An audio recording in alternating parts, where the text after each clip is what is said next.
Hello there and welcome back to another edition of the Hotline Classic Remastered. This time we'll take a look at the 1998 Lotus Elise Sport 190. The final of the core range of Elises in this game. There is the base Elise, the 111S, the Sport 135, and this, the Sport 190. In terms of hierarchy of Elises, they're all very similar. This 190 though is the most powerful of the bunch. I believe the second or third lightest, but really between like the worst Elise and the best Elise there's about 15 horsepower in it and about 30 kilos. So realistically it doesn't really matter which one of these vehicles you go for, you are going to get a very similar experience, and unfortunately as this series has progressed that experience has been not good.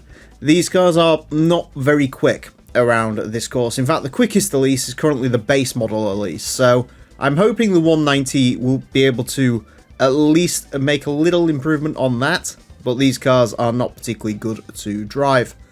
This one is running racing mod. Two of the Elises have, two of the Elises haven't.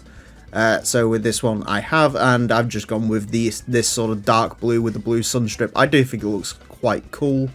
The Sport 190 doesn't have a very interesting logo, unlike the 111S, which probably has, I guess it's sort of between the base Elise and the 111S for the best one with race mod, but the 111S isn't the best Elise, so it didn't run race mod. But enough of that. Let's go ahead and get this on the track. Mid-engine, rear-wheel drive, 267 horsepower, 597 kilos. It is worth pointing out that in the base game, this is, I should point out, from like base, these cars are very different, but when you upgrade them, there's like barely any difference in them. So it's sort of a case of how much outlay do you want to spend, and how many upgrades do you actually want to put into the cars will depend on sort of which Elise path you should really go down. Anyways, to find out how the Elise Sport 190 gets along, it is going to have 6 laps of the Motorsports land, tracking on set the best time it possibly can. Our current leader is the Suzuki Escudo Pikes Peaks version, that car's at a time of a 25.696. This car unlikely to beat that. In terms of where this is going to go, as mentioned, quickest Elise is the base car. That's at a time of a 31.514. Other Elises, I think the Sport 135 set a time of a 31.8 something or other. And the 111S was very slightly quicker than this, that like a 31.7 I think. So yeah, they're all sort of trundling around the 31.5-ish mark. In this case it's just gone up to a 31.457.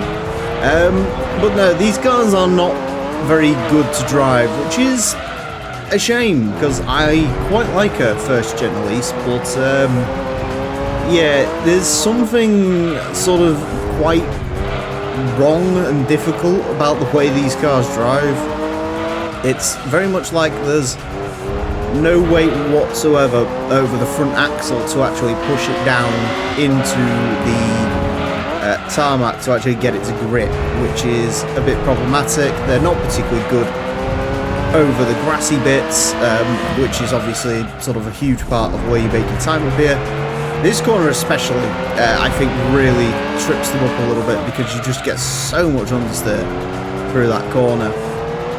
So, yeah, they're just not good. The quickest Elise by far, the best one in the game, is the Elise GT1. Of course, we've still got the Motorsports Elise to come round, but that's going to be a story for another day. Be interesting to see if the Motorsports Elise is any different to these ones, to be fair, because I'm not sure. I don't really know. I don't really have a lot of experience with the Motorsports Elise in this game. I found the Motorsports Elise is a car that I used a lot more in GT3 than I ever did in GT2, so yeah, not really sure how the Motorsports Elise is going to get on, but we'll worry about that when the time comes. As for now, we've got the 190. See if we can get any quicker on this final lap. Again, just understeer through there, and then you have it. Oh, there's the wall. Well, there you go. That duds that one, I guess. Yeah, they're not particularly good to drive. I mean, admittedly, I did let it down by smacking into the wall there.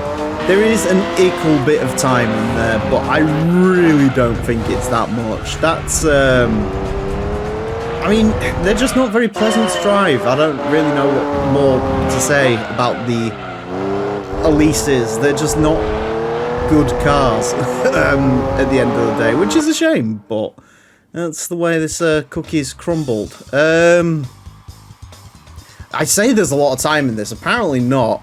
I suppose Sector 2, if you take that sort of really short line into there, but there's, what does that push it into? Like a 31.4 slightly up the road? Don't get me wrong, 31.4. A lot of cars in this sort of segment of the leaderboard, but yeah, it ain't gonna go much quicker, is it? Interesting. I think there's a little bit more in there. I think there might be like a 31.3 in here, and the splits aren't really showing that, but I can only take what the car gets, and that's what the car got. A 31.457 will place this into 401st place.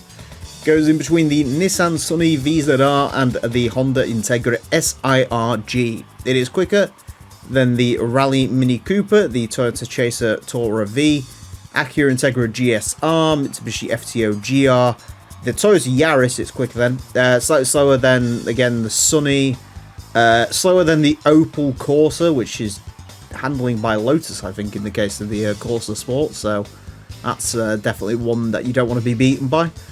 Slower than Toyota 2000 GT, Spoon Sports S2000, MR2G Limited Supercharger, the 86 car. Yeah, they're just not quick. I mean, the funny thing is, like, for the most part, SW20 MR2s also weren't very good, but the ZZW30 MR2 has set a time of 30.7, and that's 0.7 up the road from this. So there's no reason really why you wouldn't go for an MR2. An MR2 is a much nicer to drive car, a lot more well behaved. Very well, no, they weren't the same engine in the case of this because this was K series, but still, I'd go with the MR2. It's cheaper, it's better to drive. Yeah, there's not really much more to say than that. Anyways, that's it for this episode of the Hot Lap Classic Remastered. Do hope you've enjoyed. Join me next time when I'll be driving something completely different. Until then, farewell.